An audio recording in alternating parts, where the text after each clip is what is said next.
بسم اللہ الرحمن الرحیم۔ السلام علیکم دوستو، آج ہم پڑھیں گے تسہیل النحو کا سبق نمبر 4 اور یہ اس کا صفحہ بنتا ہے 22۔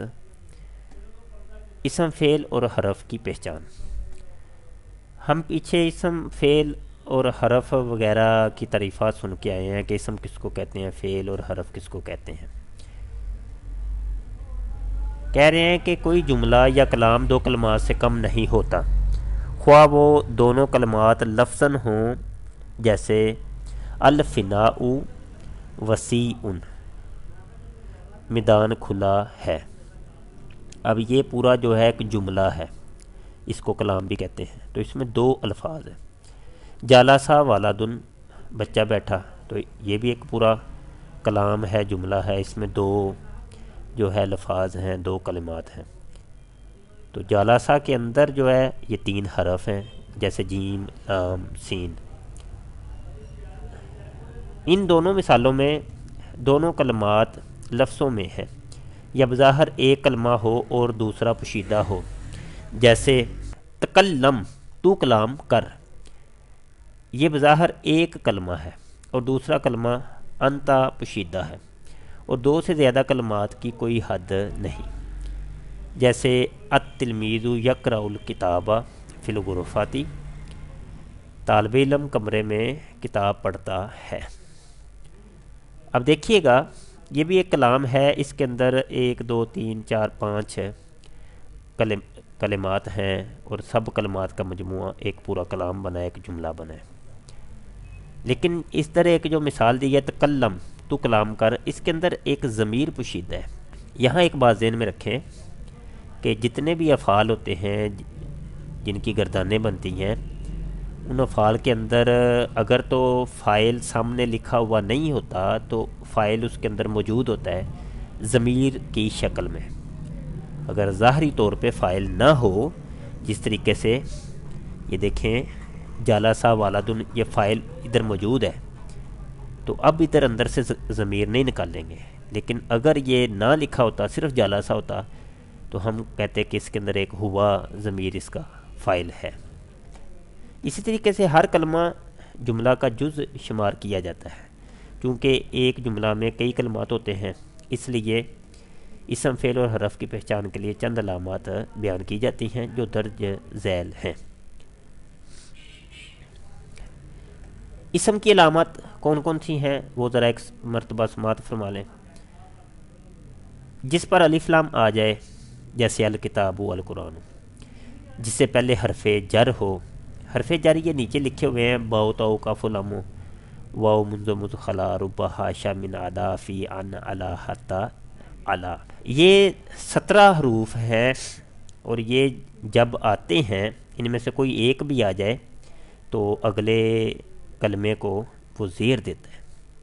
تو حروف جارہ جس کے پیچھے ہوں تو آگے یقیناً اسم ہی ہوگا، فعل نہیں ہو سکتا، جیسے فی درسی، فی درسن، تو یہ فی آ گیا، اس نے سین کے نیچے 2 زیریں دے دی ہیں۔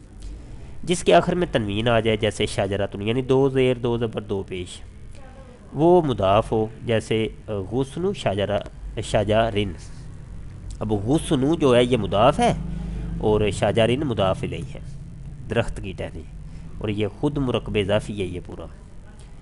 تثنیہ ہو جیسے کلامانی، جمع ہو جیسے اقلامن، اگرچہ ان کے بنانے کے طریقے شاید ابھی آپ کو نہ پتہ ہوں، لیکن ہم نحو میں صرف کے اندر اس کو پڑھ کے آئے ہیں، وہاں سے جا کے آپ صرف کے اسباق پہلے 3 4 سن لیں گے تو انشاءاللہ یہ چیز بھی سمجھ میں آ جائے گی۔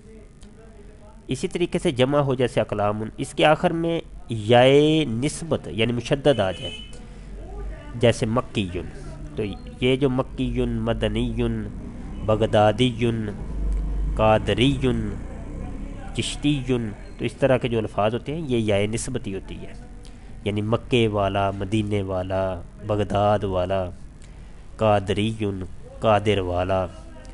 اچھا جی، مصغر ہو جیسے رجیل، مصغر چھوٹے کو کہتے ہیں، جو چھوٹی چیز فعیل کے وزن پر جو چیز آتی ہے اس کو مصغر کہتے ہیں۔ اس کے آخر میں تانیث کی علامت گول تا یعنی تائے تانیس ہو، جیسے شجراتن ہے۔ موصوف ہو جیسے کالامن جمیلن، تو کالامن موصوف ہے، جمیلن صفت ہے۔ مسند الیہ ہو جیسے الغرفۃ واسعۃن، تو الغرفۃ مسند الیہ ہے اور واسعۃن یہ مسند ہے، کمرہ وسیع ہے۔ اسی طریقے سے فعل کی بھی علامتیں ہیں کچھ، وہ کیا ہے؟ پہلی اس کی علامت ہے جس سے پہلے قد آ جائے، جیسے قد خلط، جس سے پہلے سین یا صوفہ آ جائے، جیسے سیعلم سوف یعلم، جس سے پہلے حروف جوازم میں سے کوئی آ جائے۔ حروف جوازم بھی ہم نے صرف میں پڑھے ہیں، لم، لما، لام مر، لائے نہیں، ان شرطیہ، یہ حروف جوازم ہے۔ جیسے لم یکتب، تو یہ فعل مضارع کے آخر کو جزم دیتے ہیں۔ اسی طرح جس کے آخر میں جزم آ جائے جیسے انصر، تو یہ دیکھیں آخر میں جزم آئی ہے تو یہ فعل کی علامت ہے۔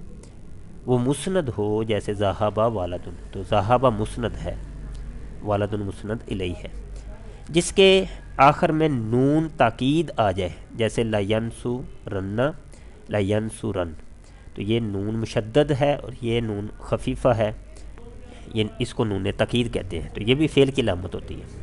جس کے آخر میں تا ساکن آ جائے جیسے خراجت کے آخر میں تا ساکن آئی ہے، یہ بھی فعل کی علامت ہے۔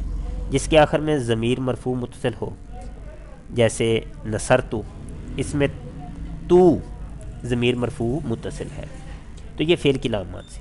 اس طریقے سے حرف کی علامت، حرف کی علامات یہ بیان کر رہے ہیں کہ جس میں اسم اور فعل کی کوئی علامت نہ ہو اور یہ دو اسماء یا ایک اسم اور فعل کو ملانے کا فائدہ دیتا ہے، جیسے التلمیذ فی المدرسہ تی، طالب علم مدرسہ میں ہے، ذہبت بالکتاب، میں کتاب لے گیا، تو اس میں اوپر والی مثال میں فی حرف ہے، تو نیچے والی مثال میں یہ با جو ہے نا یہ حرف ہے۔ تو حروف عربی کے اندر بہت زیادہ ہیں، ایک تو وہ حروف ہیں جو حروف تہجی ہیں 29، تو ان کے علاوہ بھی بہت زیادہ حروف ہیں، جیسے ابھی آپ نے پیچھے پڑھے حروف جارہ، تو اس طریقے سے حروف نواصب ہوتے ہیں، حروف جوازم ہوتے ہیں، تو یہ کافی عربی کے اندر حروف ہیں، وہ انشاءاللہ وقتاً فوقتاً ہم پڑھتے رہیں گے۔ بہت شکریہ، اسباق کو رپیٹ کریں، روک روک کے سنیں، جو بات سمجھ میں نہ آئے آپ کمنٹ کریں۔ 5 سبقوں کے بعد انشاءاللہ ہم سوال و جواب کی نشست کریں گے، تو اس کو بھی ضرور اٹینڈ کریے گا۔ صرف کے اسباق سنیں، نحو کے سنیں، منطق کے، تحصیل المنطق کے اسباق سنیں، نور الہدیٰ بھی ہماری شروع ہوئی ہے، اس کو بھی سنیں۔ اللہ تعالیٰ آپ کو مخلص عالم دین بنائے۔ بہت شکریہ، السلام علیکم ورحمۃ اللہ۔